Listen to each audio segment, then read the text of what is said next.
The cold bit through Lily's thin jacket as she hurried down the busy street. Winter had come early this year, and the icy wind found every hole in her worn clothes. Her stomach had been empty for almost 2 days now, and the hunger pains were getting harder to ignore. Lily hadn't always lived like this. Just last year, she'd had a home, a warm bed, and a mother who loved her more than anything in the world.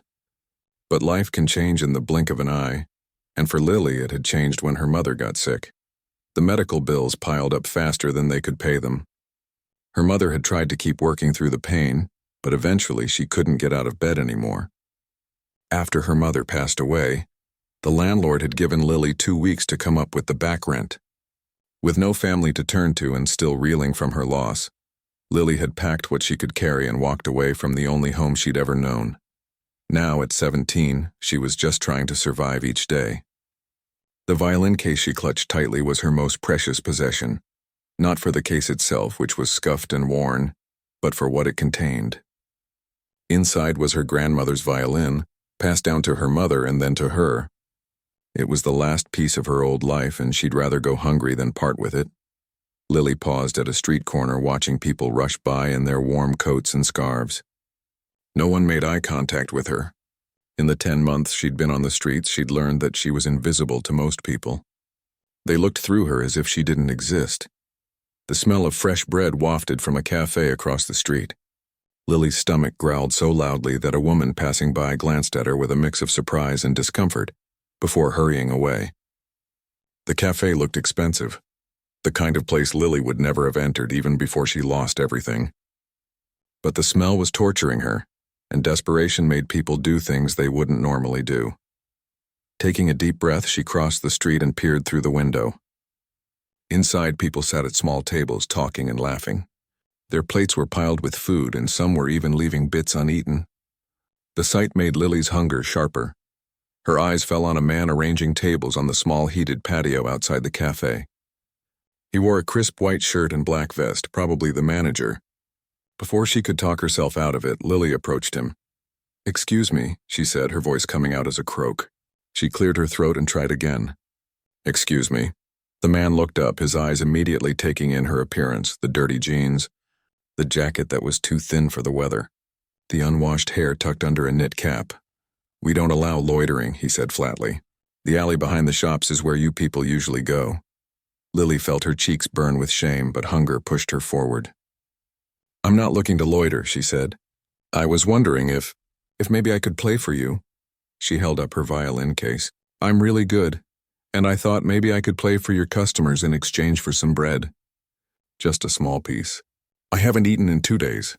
The manager's expression didn't soften. "This isn't that kind of establishment," he said. "We have a reputation to maintain." By now, several customers seated near the window had turned to watch the exchange. A well-dressed couple at the closest table exchanged glances, and the woman let out a small laugh that she tried to hide behind her hand. "Did you hear that?" Another customer said loudly enough for Lily to hear. "She wants to perform." As if anyone would want to listen to that while they're eating. More snickers followed, and Lily felt each one like a physical blow. She was used to being ignored, but being mocked was somehow worse. Still, she stood her ground. "I promise I play well," she said, looking directly at the manager. "My grandmother taught my mother, and my mother taught me. Please, just one song for a little food." "Look, girl," the manager said, his voice low and irritated.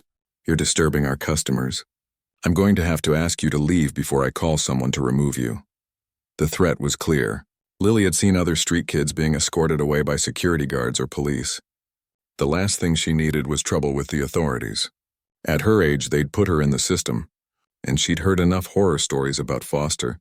Care to know she wanted to avoid that at all costs. She was about to turn away when a deep voice spoke from nearby. "Let her play." Lily turned to see an older man sitting alone at a corner table. He had silver hair and wore a navy blue sweater that looked soft and expensive. His hands, wrapped around a coffee cup, were marked with age spots, and his fingers were slightly bent in a way that suggested arthritis. The manager's face changed immediately. "Mr. Harrington, I was just explaining to this young lady that we don't allow street performers here. I'm sure you understand." "What I understand," the man called Mr. Harrington said calmly, "is that this girl is asking to earn her food through her talent rather than simply begging for it. I find that commendable, don't you? The manager's smile was stiff. Of course, sir, but then I'd like to hear her play. Mr. Harrington turned his gaze to Lily. One song seems a fair exchange for a meal, wouldn't you agree? The snickering grew louder. A woman at a nearby table rolled her eyes dramatically. Oh, come on, Daniel. You're not serious? Look at her. She probably found that case in the trash. Lily clutched her violin case tighter, a flare of anger cutting through her hunger and shame. These people knew nothing about her or what she'd been through. Mr. Harrington ignored the comments and gestured to a small open space near his table. Please, he said to Lily, play whatever you wish. The manager looked like he wanted to object but seemed unwilling to contradict Mr. Harrington. Make it quick, he muttered to Lily. And if you try anything, I'm calling security immediately. Lily's hands trembled as she set her case down and opened it. The violin inside was old but beautiful, its wood glowing with a warm patina that only came from years of loving care. It had been her grandmother's pride and joy, played in concert halls across the country before being passed down through the family. She could feel the stares of the cafe patrons as she lifted the instrument from its velvet bed. Some were openly mocking, others merely curious, waiting for her to embarrass herself. Only Mr. Harrington watched with what seemed like genuine interest. Lily positioned the violin under her chin, feeling the familiar curve of the wood against her neck. It had been weeks since she'd had a chance to play. Finding safe places to practice when you lived on the streets wasn't easy, but her fingers remembered. She closed her eyes for a moment, shutting out the cafe and the staring faces.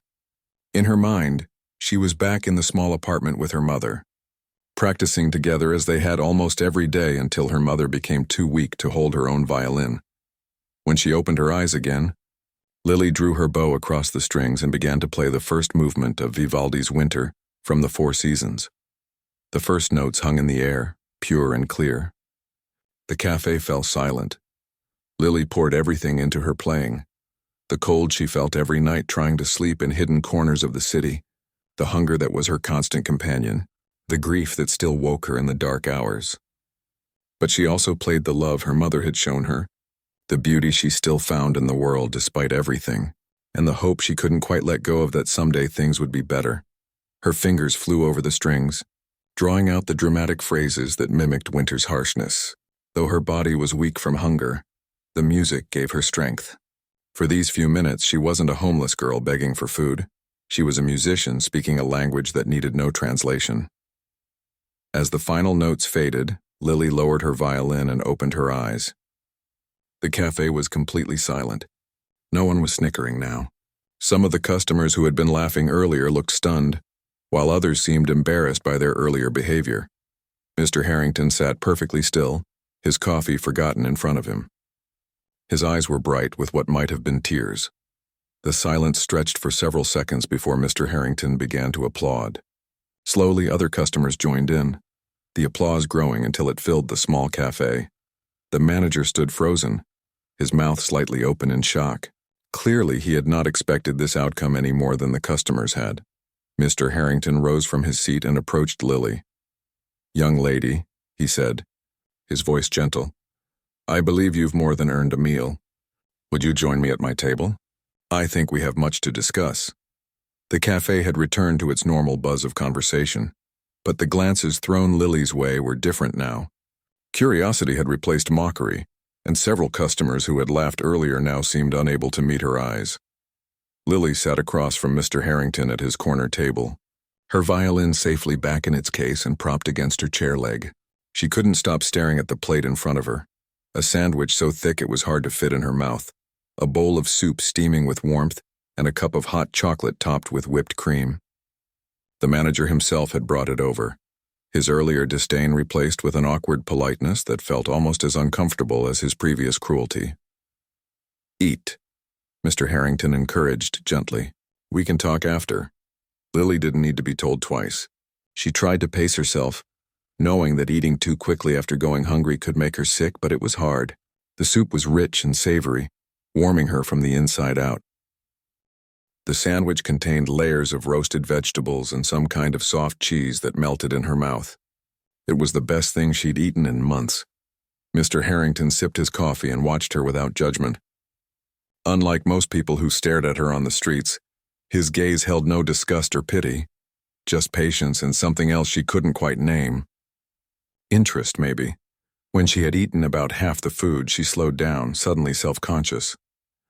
"I'm sorry," she said, wiping her mouth with the napkin. "I didn't mean to be rude." "There's nothing rude about hunger," Mr. Harrington replied. "Though there is something deeply rude about watching someone go hungry when you have plenty." He gestured around the cafe. "Take your time. The food isn't going anywhere." Lily nodded gratefully and took a small sip of hot chocolate. The rich sweetness almost made her dizzy. "That was Vivaldi you played," Mr. Harrington said. "Not a question, but a statement." "Yes. Winter from the Four Seasons. A challenging piece." "You played it beautifully." His fingers tapped lightly on the table as if playing invisible keys. "Where did you learn to play like that?" Lily set down her cup. "My grandmother was a violinist with the State Symphony. She taught my mother, and my mother taught me. We used to play together every evening after dinner." "Used to?" Lily looked down at her soup. "My mom died last year, cancer." Mr. Harrington's face softened with genuine sympathy. "I'm very sorry to hear that." She tried to keep working through her treatments, but eventually she couldn't anymore. "The medical bills?" Lily trailed off, not wanting to get into the details of how quickly their savings had vanished, how she'd sold nearly everything they owned trying to keep their apartment. "And your father?" Mr. Harrington asked. "Left when I was little. I don't remember him." "Other family?" Lily shook her head. "My grandmother died before I was born. Mom was an only child. Her parents were older when they had her." She took another bite of her sandwich, savoring the flavors. "After Mom died, I tried to find work, but no one wants to hire a 16-year-old high school dropout with no address." "You dropped out to care for your mother?" Lily nodded. "I was in my junior year. Mom wanted me to keep going, but someone had to take care of her. The home nurses only came a few hours a day." Mr. Harrington was quiet for a moment, watching her with those kind eyes that seemed to see right through her. "And the violin?" he finally asked. "You kept it through everything?" Lily's hand moved instinctively to touch the case by her chair. "It was the one thing I couldn't sell. Mom made me promise never to part with it, no matter what happened." A small, sad smile crossed her face. She said as long as I had the violin, I'd never be truly alone. A comfortable silence fell between them as Lily continued eating. She was aware of the other customers still watching them, but their gazes didn't bother her as much now. The food in her stomach gave her strength, both physical and emotional. Finally, Mr. Harrington spoke again. "My name is Daniel Harrington. I own this cafe." Lily nearly choked on her soup. "You own it? But then why did the manager act like he was doing me a favor by letting you play?" Mr. Harrington chuckled. "Thomas is protective of the cafe's image. Too protective sometimes. He forgets that I didn't open this place to serve only those who can afford $15 sandwiches." Lily glanced down at her half-eaten meal with new eyes, wondering how much it cost. "Don't worry about that," Mr. Harrington said, noticing her look. "Consider it payment for the most genuine music this place has heard in years." "Thank you," Lily said, feeling the inadequacy of the words. "Where do you sleep?" he asked, his voice lower now, careful not to let others hear. Lily hesitated. Street kids learned quickly not to tell strangers where they stayed. But something about Mr. Harrington made her trust him. "There's an abandoned storage room behind the library. The security guard knows I'm there but pretends not to see me as long as I'm gone before the library opens." Mr. Harrington's face tightened slightly, but he kept his voice gentle. "And you've been living like this since your mother died?" "Almost a year?" Lily nodded. "It's not so bad now that it's getting colder," she lied, trying to make light of it. "Fewer people hanging around the parks and alleys looking for trouble." Mr. Harrington didn't smile at her attempted humor. Instead, his eyes grew distant as if he was thinking deeply about something. "Before I opened this cafe," he said after a while, "I was a concert pianist." Lily looked up in surprise. "Really?" He nodded, holding up his hands. Lily noticed again how the fingers bent slightly at odd angles. "Arthritis," he explained. "It started in my late 40s. By 50, I couldn't play professionally anymore." "I'm sorry," Lily said, meaning it. She couldn't imagine losing the ability to play her violin. "It was devastating at the time," Mr. Harrington admitted. "Music had been my whole life since I was younger than you. I thought losing it would destroy me." He looked around the cafe. "Instead, it led me here. to a different kind of creation. "The food is amazing," Lily said sincerely. That made him smile. "Thank you. But the food isn't what saved me after I couldn't play anymore." He leaned forward slightly. "What saved me was teaching." "Teaching?" "Yes. For nearly 20 years, I was the director of the Westridge Conservatory of Music, just a few blocks from here." Lily's eyes widened. Everyone who played classical music knew about Westridge. It was one of the most prestigious music schools in the country. Students came from all over the world to study there. "I retired from that position 5 years ago to open this cafe," Mr. Harrington continued. "But I still sit on the board of directors and help with special scholarship programs." Something shifted in the air between them. Lily felt a strange tingle of anticipation, though she wasn't sure why. "Lily," Mr. Harrington said, "how would you feel about playing for me again tomorrow? Not here, but at my home. I have a piano there, and we could try a few pieces together." Lily's heart began to race. I would like that very much, but..." She glanced down at her dirty clothes, suddenly painfully aware of how she must smell after days without a proper shower. Mr. Harrington seemed to read her thoughts. "I have a proposition for you, but first things first. There's a small apartment above the cafe. It was meant to be an office, but I never use it. It has a bathroom with a shower, a couch, and a small kitchen." Lily stared at him, not daring to hope what he might be suggesting. "The place has been sitting empty for months. Would you be willing to stay there tonight? It would be much warmer than behind the library." "I couldn't. I don't have any money to pay rent," Lily stammered. "I'm not asking for rent," Mr. Harrington said firmly. "Consider it part of an audition process." "Audition?" Lily repeated, confused. "Yes, I have an idea. But I need to make a few calls first. And I'd like to hear you play more than one piece before we discuss it further." He reached into his pocket and pulled out a set of keys, placing them on the table between them. "These are for the side door and the upstairs apartment. Take them." Lily didn't move to touch the keys. "Why are you doing this? You don't even know me." Mr. Harrington's eyes crinkled at the corners as he smiled. "I know you've had a harder life than anyone your age should have to endure. I know you've managed to hold on to your music through it all. And I know talent when I hear it. Genuine, rare talent." He pushed the keys a little closer to her. "Consider this a small step toward putting right a system that has failed you badly." Tears pricked at Lily's eyes and she blinked them back. "I don't know what to say." "Say you'll be here tomorrow morning at 10, Mr. Harrington replied simply. "Thomas will give you breakfast and then we can go to my home for that audition I mentioned." Lily reached out slowly and took the keys, half expecting them to vanish like a mirage. They were solid and real in her palm. "Thomas," Mr. Harrington called to the manager, who hurried over immediately. "Lily will be staying in the upstairs apartment for a while. Please make sure she has clean towels and anything else she needs." The manager's expression was priceless, a mix of shock and carefully hidden disapproval. "Of course, Mr. Harrington, right away. And Thomas?" Mr. Harrington added, his voice friendly but firm. "In the future, I expect everyone who comes to my cafe to be treated with dignity regardless of their circumstances. Is that clear?" Thomas's face flushed. "Yes, sir. Very clear." As the manager walked away, Lily finally let herself believe that this might be real. After nearly a year of struggle and loneliness, had her mother's violin truly led her to this moment? "Finish your food," Mr. Harrington said kindly. "And then Thomas will show you upstairs. Get some rest and we'll talk more tomorrow." Lily nodded, unable to speak past the lump in her throat. Outside, snow had begun to fall, coating the city in white. For the first time in months, Lily wouldn't have to worry about finding shelter from the cold. She took another bite of her sandwich, savoring not just the food, but the feeling of hope that had been absent for so long. Whatever tomorrow might bring, tonight she would be warm, safe, and fed, all because she had dared to ask, "Can I play for a piece of bread?" Lily woke to sunlight streaming through unfamiliar windows. For a moment, panic gripped her. Where was she? Then the memories of yesterday flooded back.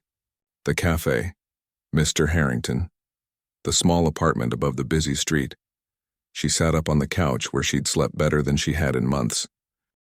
The blankets Mr. Harrington had provided were soft and smelled of laundry soap, a scent that brought back memories of home. Her violin case sat on a small table nearby, the first thing she'd placed when entering the apartment. The space was simple but clean. A main room with a couch and small dining table, a tiny kitchen with a two-burner stove, and a bathroom with an actual shower. Lily had spent nearly an hour under the hot water last night, watching months of grime swirl down the drain, hardly believing her luck. Now in the morning light, part of her wondered if it was all too good to be true. People didn't just help strangers like this, did they? Not in her experience. The last 10 months had taught her that most people looked away from problems they couldn't solve easily. Yet here she was, warm and clean for the first time in ages. A soft knock at the door interrupted her thoughts. "Yes?" she called, suddenly aware of how vulnerable she was. A girl alone in an unfamiliar place. "It's Thomas from downstairs," came the reply, the manager's voice sounding much friendlier than yesterday.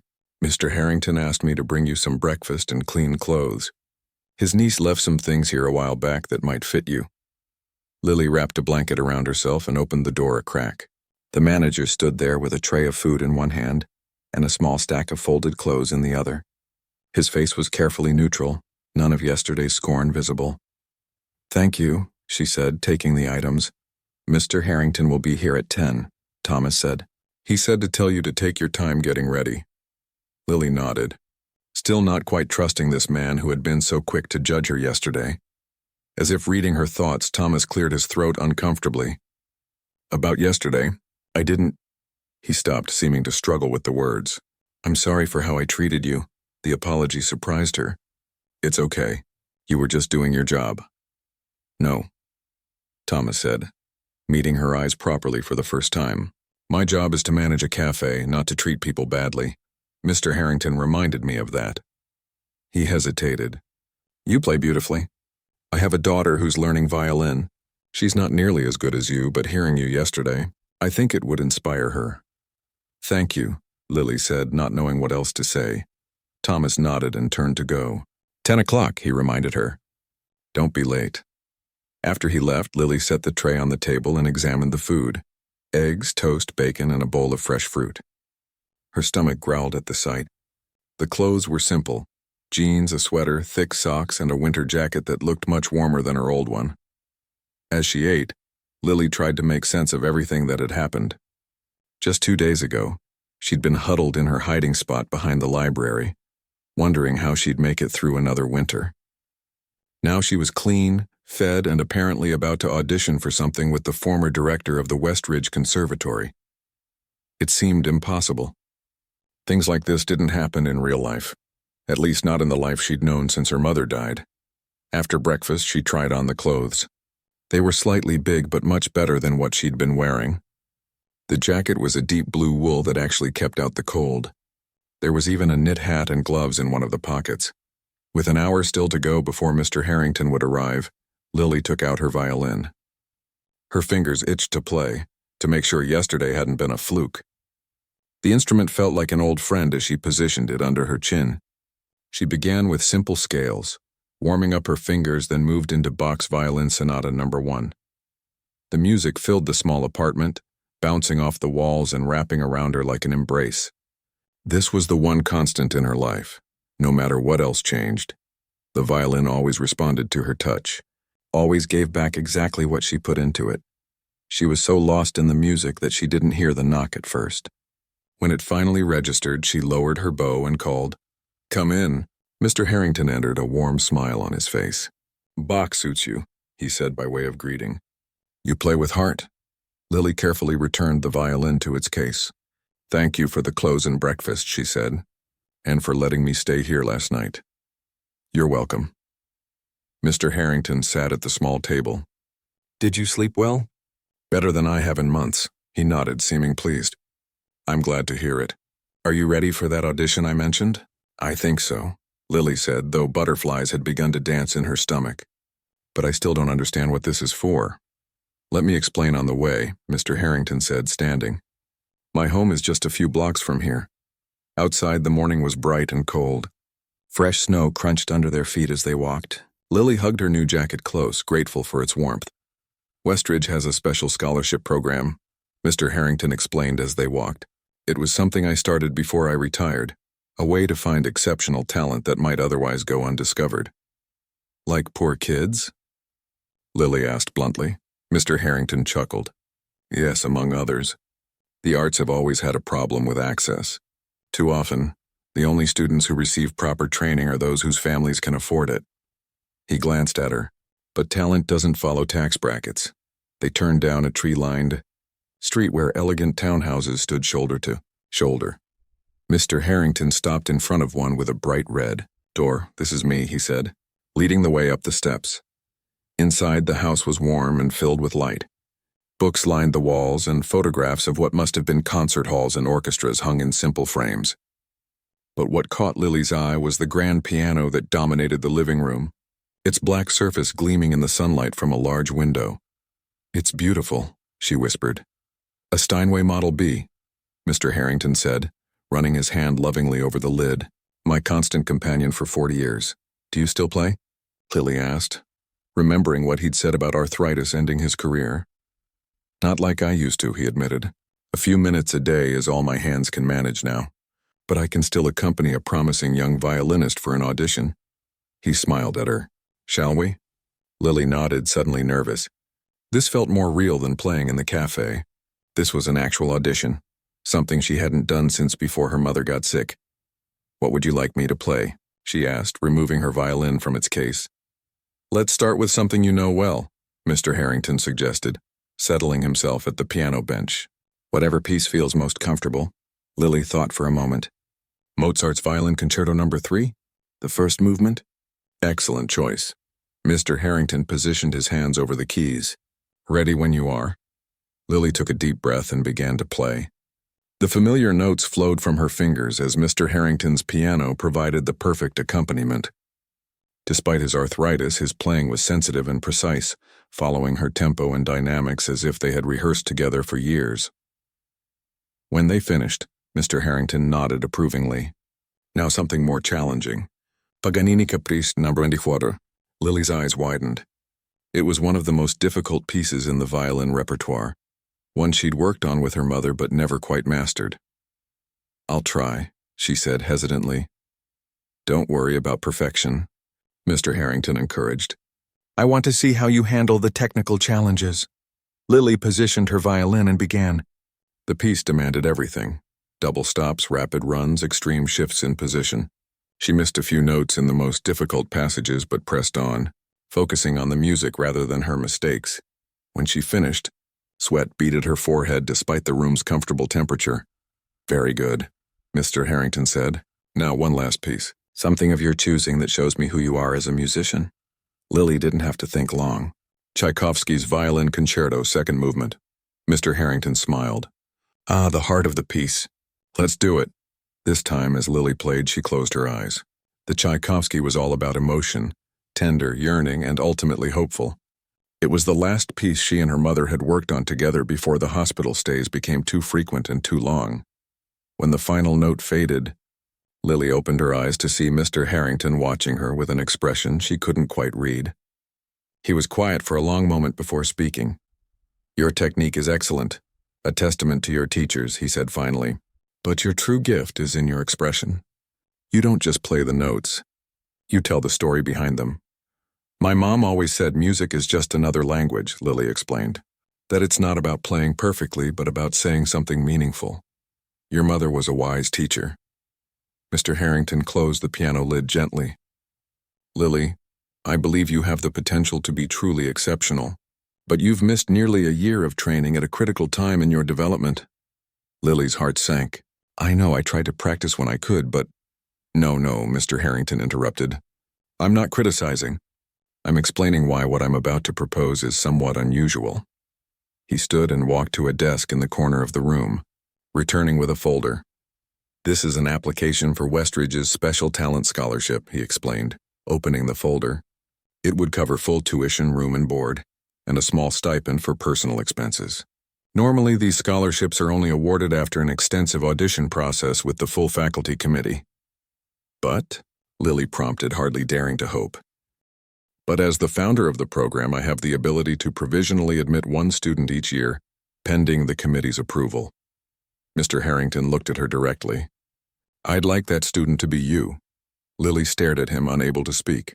"There would be conditions," he continued. "You'd need to complete your high school education while studying at Westridge. We have a program for that." and you'd need to maintain a certain standard in both your academic and music classes. I don't know what to say, Lily stammered. Say yes, Mr. Harrington replied simply. The new term starts in 3 weeks. Until then, you can stay in the apartment above the cafe.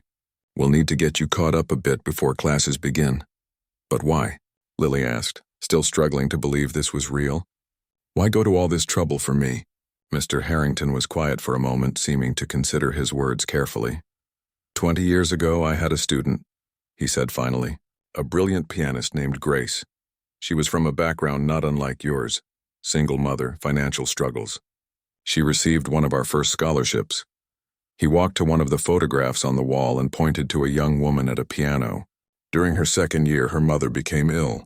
Grace tried to balance school with caring for her, but eventually she had to withdraw. We lost touch after that. His voice grew soft. Years later, I learned she had died, homeless, her talent wasted. He turned back to Lily. I failed Grace. I saw only the pianist, not the whole person who needed support. I created scholarships, but not the human systems necessary to make them work in the real world. His eyes met hers. I cannot undo that failure, but perhaps I can do better this time. Lily felt tears well in her eyes.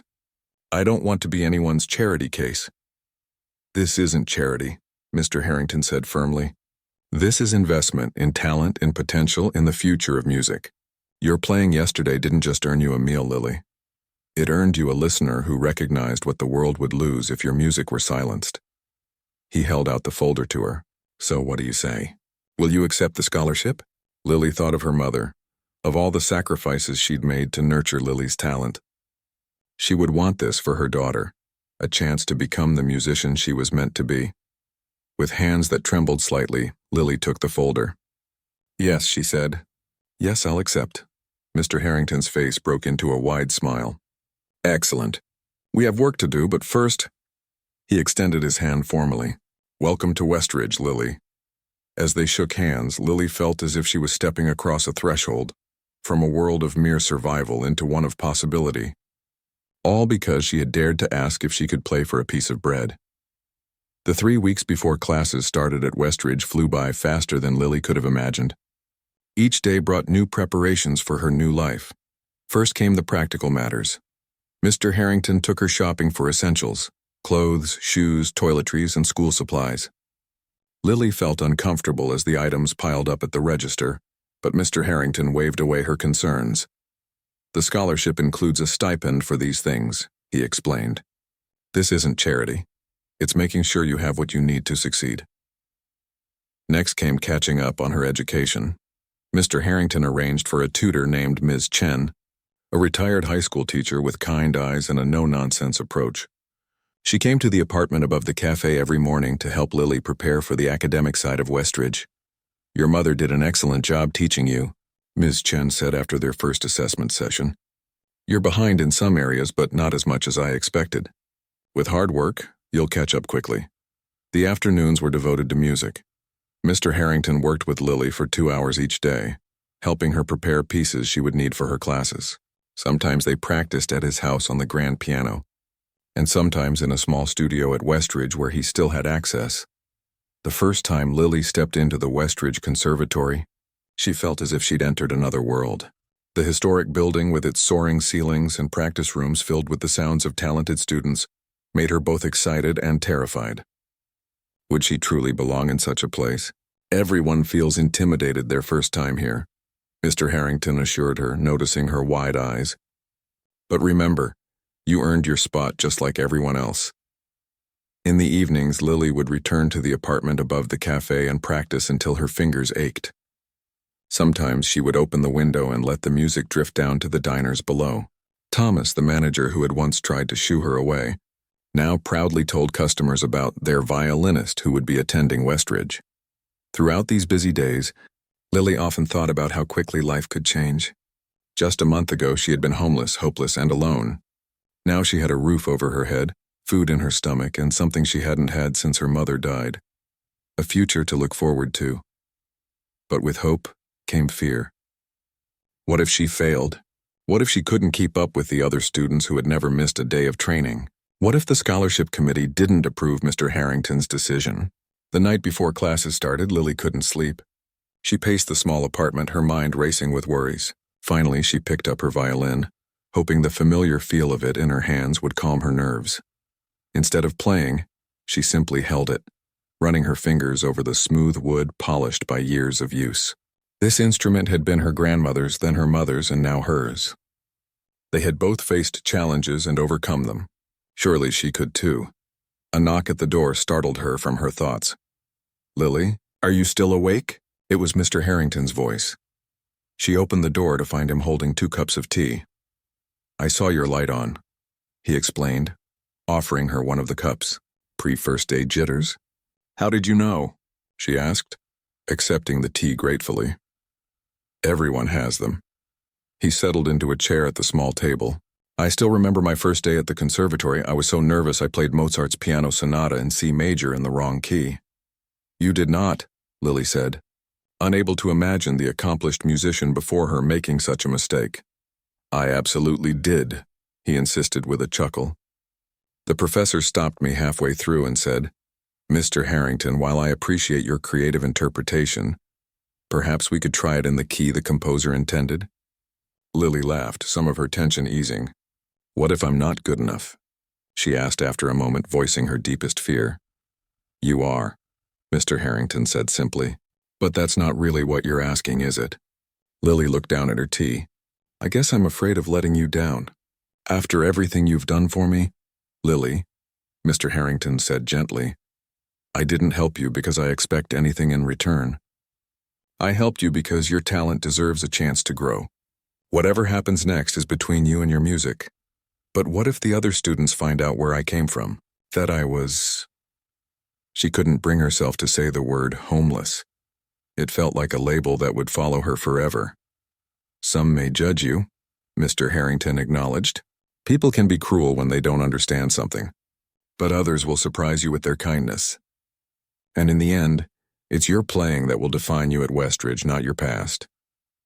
They sat in comfortable silence for a while, sipping tea. Outside, the city had grown quiet, most of its residents already asleep. "You should try to rest," Mr. Harrington said eventually, standing to leave. "Tomorrow is an important day." Lily nodded, feeling calmer. "Thank you for the tea, and for everything else." "You're very welcome." At the door he paused. "Oh, I almost forgot. I have something for you." He pulled a small box from his pocket. A first day of school gift. Inside the box was a delicate silver pin in the shape of a violin. "It was Grace's," Mr. Harrington explained. "I think she would want you to have it." Lily touched the pin gently. "I'll wear it tomorrow," she promised. After Mr. Harrington left, Lily finally managed to sleep, the silver pin on her nightstand catching moonlight through the window. The next morning dawned clear and cold. Lily dressed carefully in her new clothes. Dark jeans, a simple blouse, and a warm sweater. She pinned Grace's violin to her collar, hoping it might bring her luck.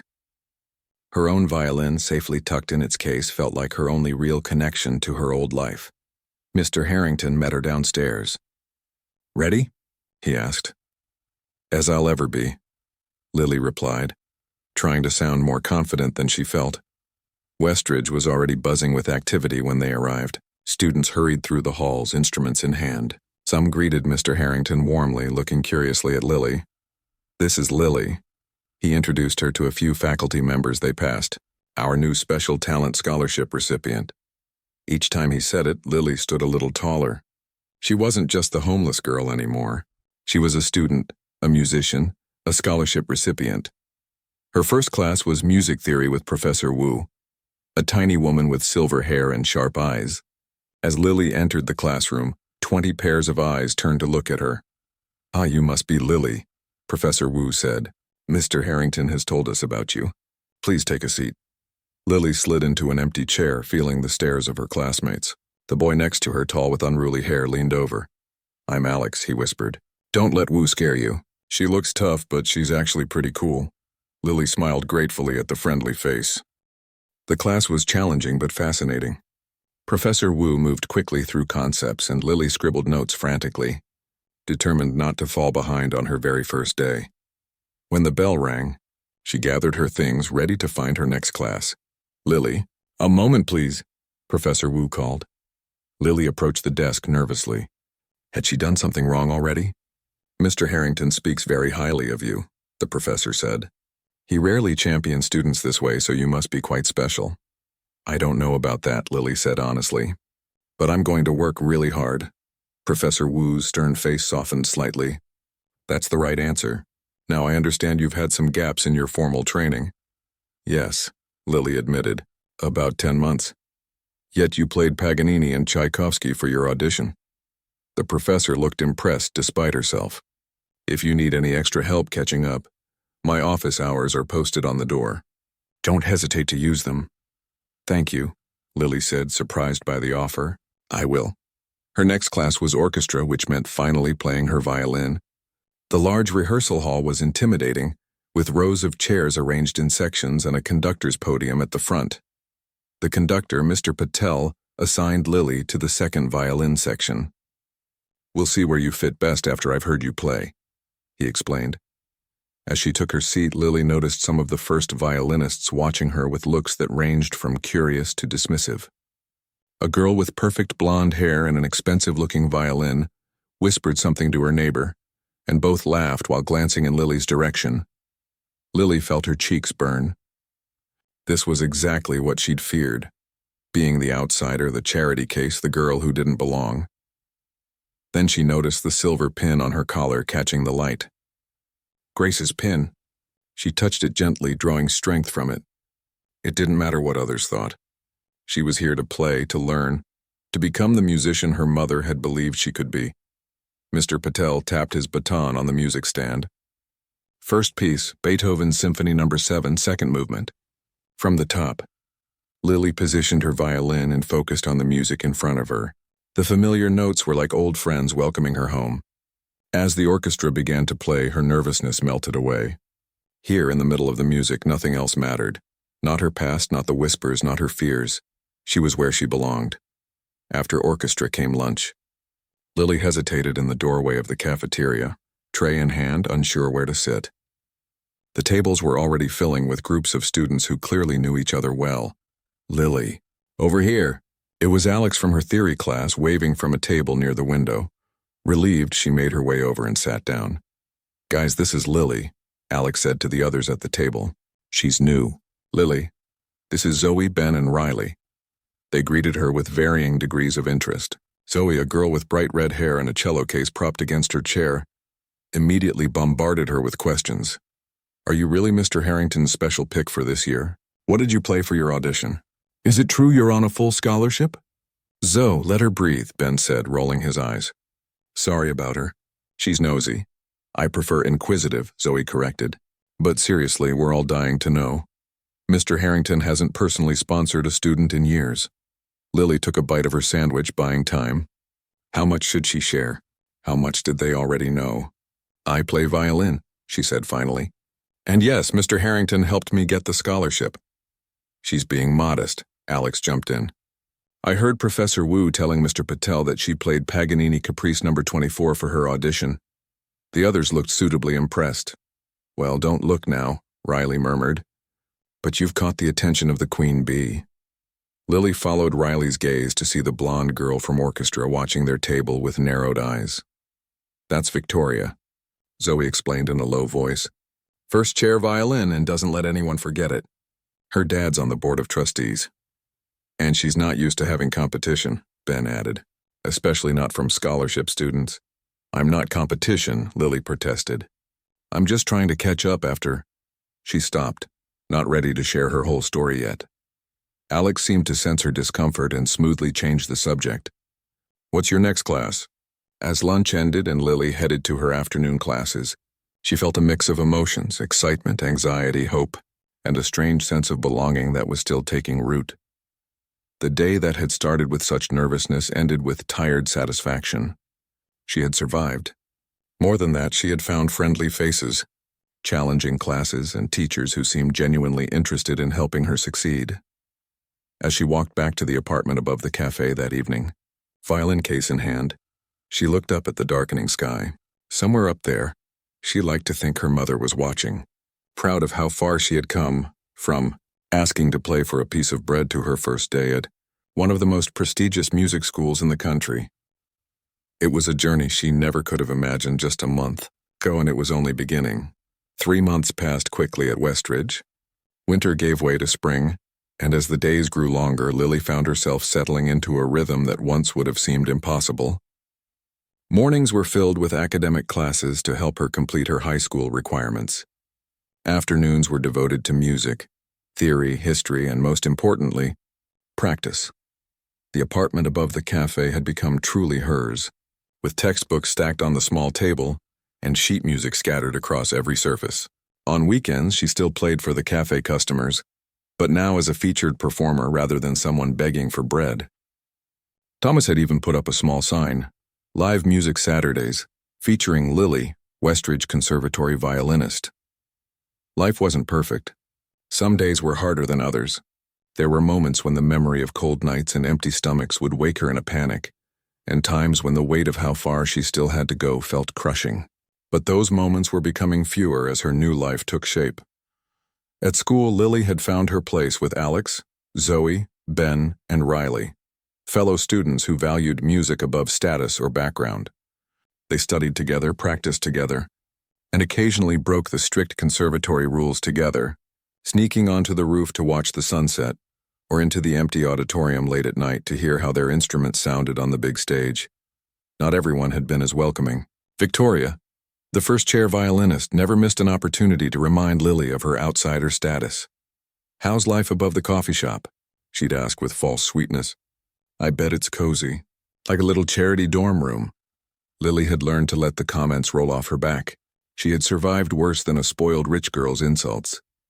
As the spring concert approached, a major event where top students performed for the public, including important donors and music, critics and competition for solo spots intensified. Mr. Patel announced that auditions for the featured violin solo in Vivaldi's Spring would be held the following week. "It's tradition for a first-year student to be chosen," he explained. "New blood, new season, it's symbolic." Victoria cornered Lily after class. "Don't even think about auditioning," she warned. "That solo has been promised to me since before you ever stepped foot in this place." Alex, overhearing, stepped between them. "Ignore her, Lily, you should audition." "You'd be amazing." Lily wasn't so sure. She'd made progress, but was she ready for a solo? The thought of performing alone on stage with all those eyes watching made her stomach knot with anxiety. That evening, as she practiced in the apartment, a knock interrupted her. It was Mr. Harrington, making one of his regular visits to check on her progress.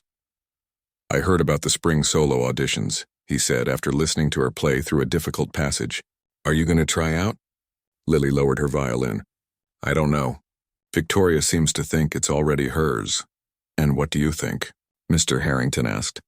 "I think—" Lily hesitated. "I think I might not be ready. I've only been back to serious training for a few months." Mr. Harrington nodded thoughtfully. "That's true, and no one would blame you for waiting until next year." He paused. "But sometimes we're more ready than we believe ourselves to be." He stood to leave, pausing at the door. "Your mother once told me something I've never forgotten," he said. It was years ago when she was still performing with the community orchestra. She said music isn't about being perfect. It's about having something to say. After he left, Lily sat for a long time thinking about his words and her mother's. Did she have something to say? The answer came to her slowly but clearly. Yes. Her life, with all its pain and joy, had given her plenty to say through her music. The next morning, she added her name to the audition list.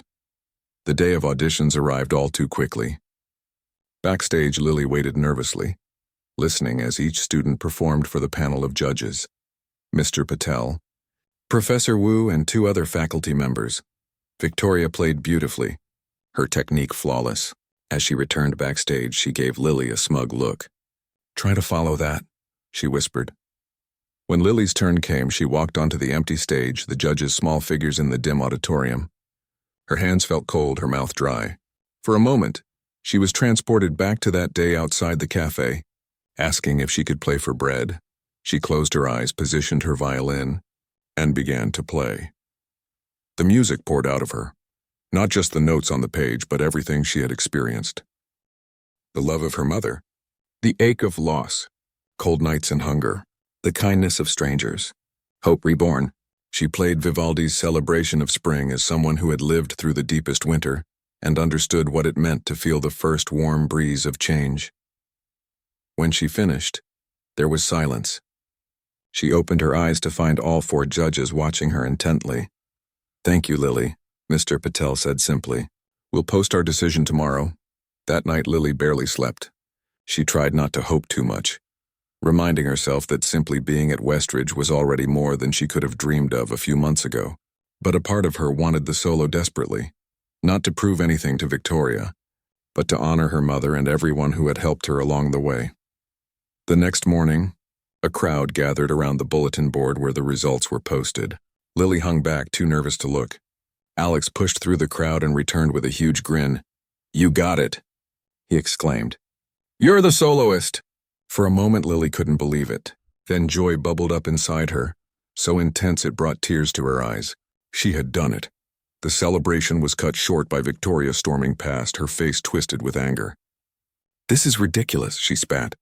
"Everyone knows the only reason you got it is because you're Harrington's charity project." The words hit Lily like a slap. Around them, other students fell silent, watching uncomfortably. Lily took a deep breath. Once those words would have crushed her. But she wasn't the same girl who had stood outside the cafe in the cold. "You're right about one thing," she said quietly. "I am here because of Mr. Harrington's kindness. I'm not ashamed of that. But I got this solo because of what I've done since coming here." She met Victoria's gaze steadily. "Maybe instead of being angry, you could try being kind sometime. It's amazing what can happen." Victoria looked startled, as if no one had ever spoken to her that way. Without another word, she turned and walked away. "That was awesome," Zoe whispered, appearing at Lily's side, and also terrifying. "I think you just became a Westridge legend." The weeks leading up to the spring concert were a blur of rehearsals. Lily worked harder than ever, determined to make her solo performance worthy of the opportunity she'd been given. The night of the concert arrived clear and warm. The auditorium filled with people, students, faculty, families, donors, and even some music critics from the city papers. Backstage, Lily peeked through the curtains, her heart racing at the sight of the crowd. She felt a hand on her shoulder and turned to find Mr. Harrington. "Nervous?" he asked. "Terrified," she admitted. He smiled. "I have something for you." From his pocket, he pulled a small velvet box. Inside was a simple gold necklace with a violin pendant. "It was your mother's," he explained. "She wore it for important performances. She gave it to me for safekeeping before." He didn't need to finish the sentence. "You knew her?" Lily asked, stunned. "You knew my mother?" Mr. Harrington nodded. "We were colleagues in the community orchestra for many years. When I heard you play that day at the cafe, I thought the style seemed familiar." His eyes were kind. "She would be so proud of you, Lily, so very proud." With shaking hands, Lily fastened the necklace around her neck. The small golden violin rested just below her collarbone, warm against her skin. "5 minutes, everyone," the stage manager called. Lily took her place with the orchestra, but as first violinist for the Vivaldi, she would be standing apart, center stage. As she waited for her cue, she touched the violin pendant, feeling connected to her mother in a way she hadn't in months. The conductor raised his baton, and the music began. When Lily's solo arrived, she stepped forward into the spotlight. The heat of the stage lights warmed her face as she lifted her violin. As she played the first notes, everything else faded away. The audience, her nerves, even the orchestra behind her. There was only the music, flowing through her like a living thing. The piece ended to thunderous applause. As Lily took her bow, she spotted Mr. Harrington in the audience, applauding with tears in his eyes. Next to him sat Thomas from the cafe, and beside Thomas were Alex, Zoe, Ben, and Riley, all on their feet cheering. Even Victoria, playing in the orchestra behind her, offered a small nod of acknowledgement when Lily returned to her seat. At the reception following the concert, Lily was approached by a tall woman in a formal dress. "Remarkable performance," the woman said. "I'm Eleanor Reed, director of the Summer Youth Orchestra. We have an intensive program each year at the National Arts Center. I'd like to offer you a place for this summer." Lily's eyes widened. The national program was famous, a stepping stone to professional orchestras and solo careers. "Thank you," she said, her voice steady. "I'd be honored." Later, as the crowd thinned, Lily found herself standing next to Mr. Harrington near the doors. I can never thank you enough, she told him. For everything. You don't need to, he replied. Your music tonight was thanks enough. He looked at her with pride. When you first came to the cafe and asked to play for bread, I had no idea I was about to hear one of the most promising violinists of your generation. Lily smiled, thinking of how far she had come from that desperate day. It's funny, she said softly. I asked for a piece of bread, but what I really got was a future. Outside, spring stars shone in a clear sky. Somewhere, Lily felt certain her mother was watching. Perhaps she had been watching all along, guiding Lily through the darkness toward this new beginning. The girl who had once been homeless now had not just a home, but a path forward, one paved with music, friendship, and the courage to keep playing, no matter what life might bring next.